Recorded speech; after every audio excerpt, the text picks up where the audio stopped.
Greetings. Welcome to another episode of Elevate and Inspire. I am yours truly, Dr. Arlen K. Parham.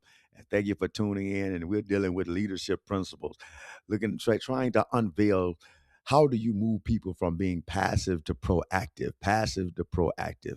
Wow. So that's a good one. So let's listen up. So you got to understand the spectrum, exploring passive versus proactive behavior. Passive behavior is this.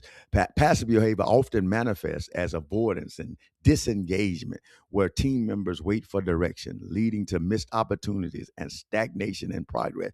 We become stagnated when we have passive behavior. So the organization cannot go forward when people operate in passive behavior. Proactive behavior fosters initiative and accountability, empowering the team members to take charge, take action, anticipate challenges. No things in life are not going to be easy, but anticipate it and move forward, create that dynamic, that culture that we're going to still not only just survive, we're going to strive and actively seek solutions, creating a dynamic and high performing team environment. We want to go higher. We want to reach that next level. And so, what is the root causes of passivity? What is the root causes of it? The root causes of passivity is fear of failure. Many times people fear failure, and that creates a toxic environment where team members hesitate to take risks, limiting their ability to innovate, contribute effectively to group dynamics. And so many people are operating in the fear of failure.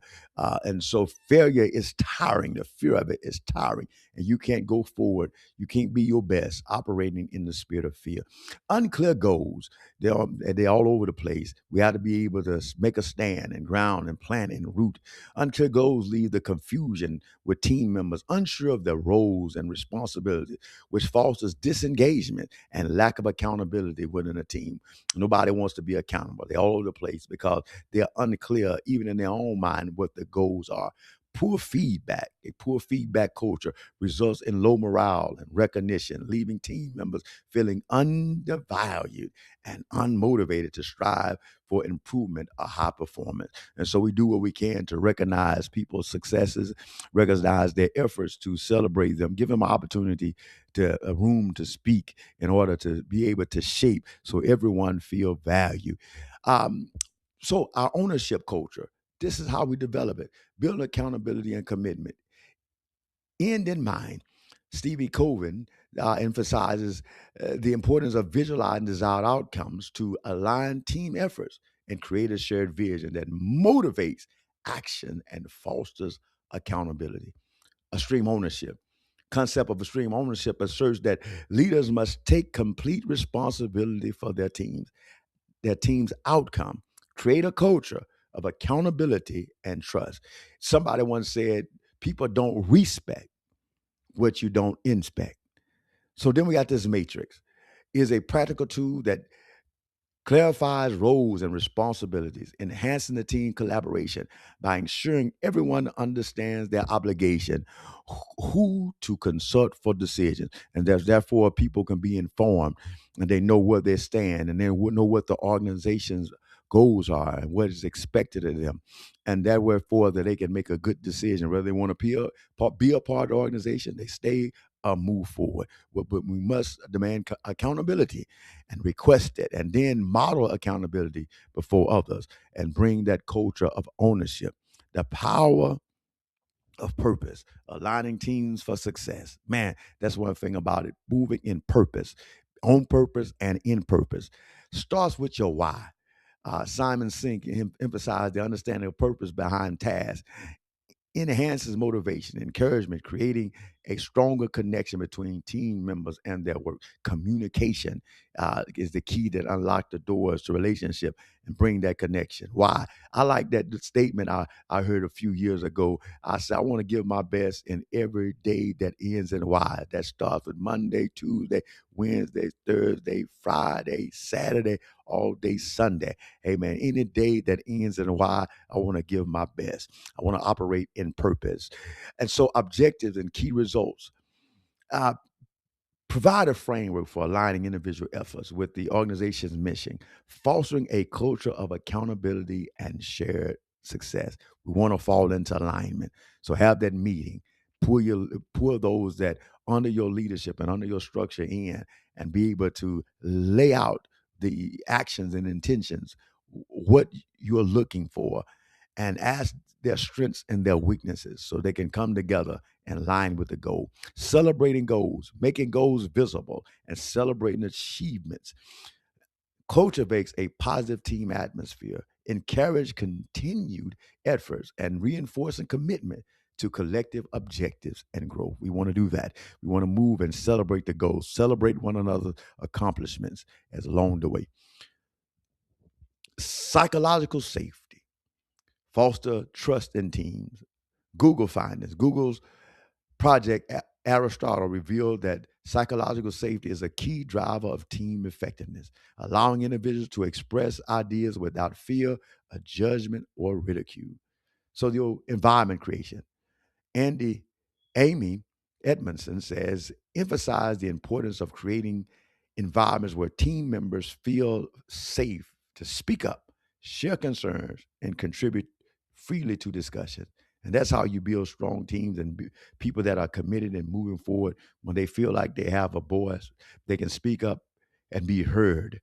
Sometimes we operate as leaders, we line up their voice, but we always take their voice in consideration, even though it may not be the right movement or the right moment to implement it. But let them feel value. Trust building.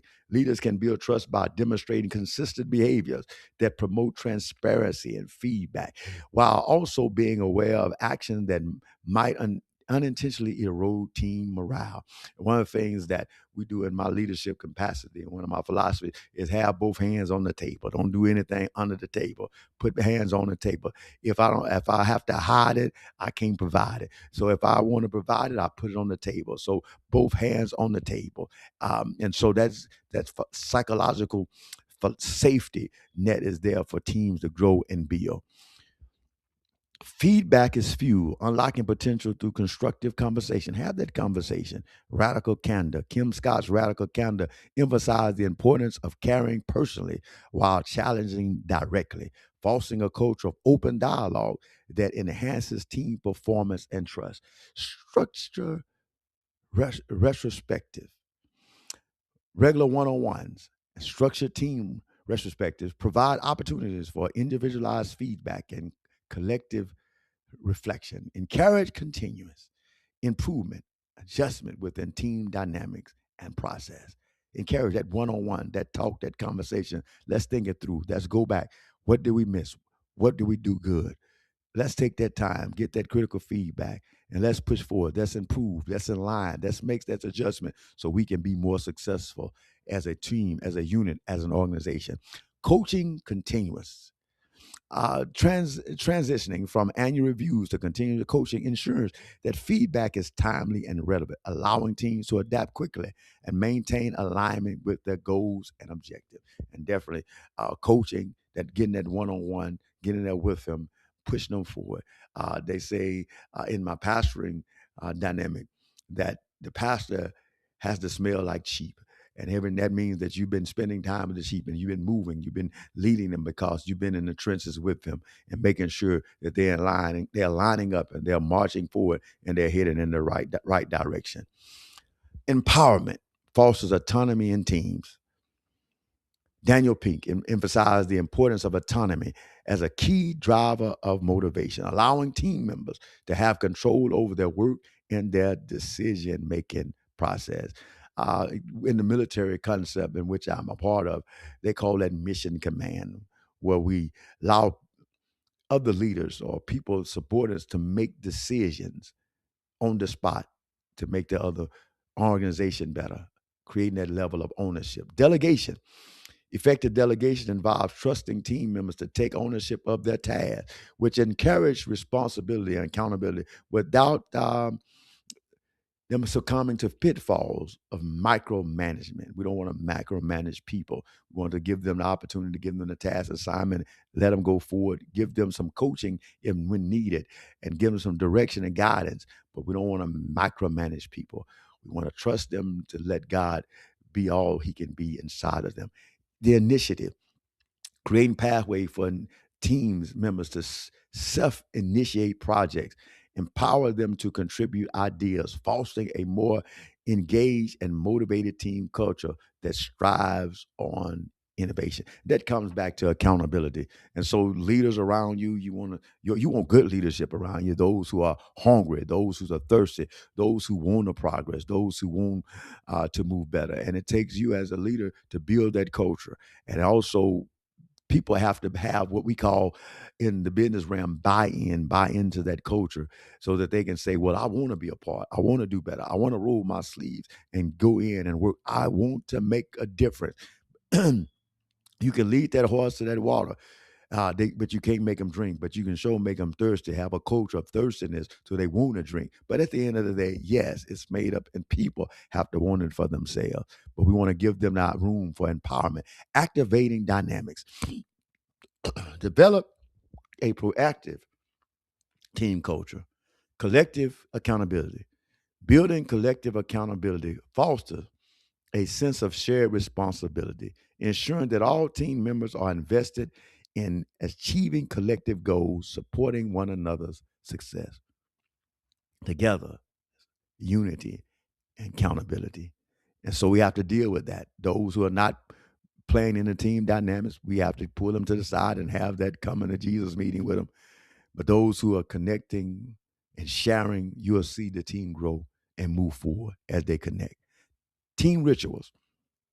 Implementing team rituals can enforce a proactive culture, fostering connections, and encouraging collaboration, which ultimately enhances team performance and unity in pursuing shared objectives. So pull your team together, set aside some rituals so that you can build the culture, foster connections, and open to collaboration so that the performance can be more effective. Performance to be greater and stronger so that your organization, your team, your movement, your ministry can move forward. Listen, the proactive leadership action plan, key step for culture transformation. Do a 30, 60, 90-day roadmap of implementation. Especially, I find that in the context of the military of what I serve, we always doing 30, 60, 90-day planning. Daily stand-ups for engagements. Let's take that time out to engage and talk and let other leaders share their ideas, especially those subordinate leaders, to share what they have going on in their planning phase. Weekly wins to celebrate progress. Take that time to celebrate one another's success and celebrate organizational or cultural or church or ministry success. Monthly retrospective for reflection. Take that time to reflect and how can we get better? How can we improve? And so, if you have any more questions, if you'd like to hear us bring a lesson on different areas, just email us. The email information, our contact information is on the screen. Our website, if you want to find out how to further contact us, is there. And so, come on, be elevated to inspire. Chains can be broken to move your culture, your ministry, your organization forward. So keep going. Thank you for listening in and continue to stay up and make that progress on your way up. Thank you.